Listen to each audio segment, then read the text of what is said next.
Subscribe to our channel by clicking the subscribe button. Click the bell button and enjoy the latest uploads from our channel.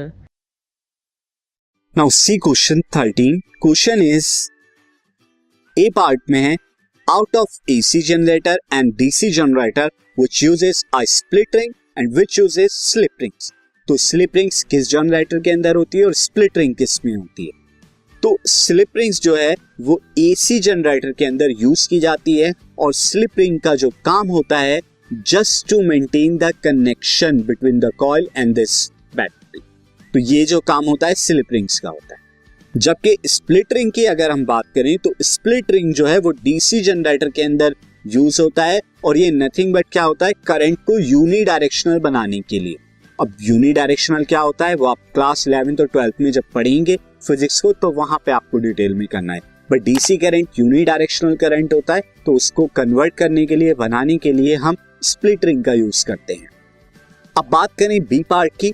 What type of generator is used eight power stations. तो power station में AC generator का use करते हैं क्योंकि AC ही electricity को हम अपने घरों में यूज करते हैं और इसीलिए वहां पर एसी जनरेटर का यूज होता है जो एसी टाइप की इलेक्ट्रिसिटी को क्रिएट करते हैं. अब यहां सी हम देखें name the phenomenon which is made use of in an electric generator. Electric generator में कौन से फिनोमिना का यूज होता है.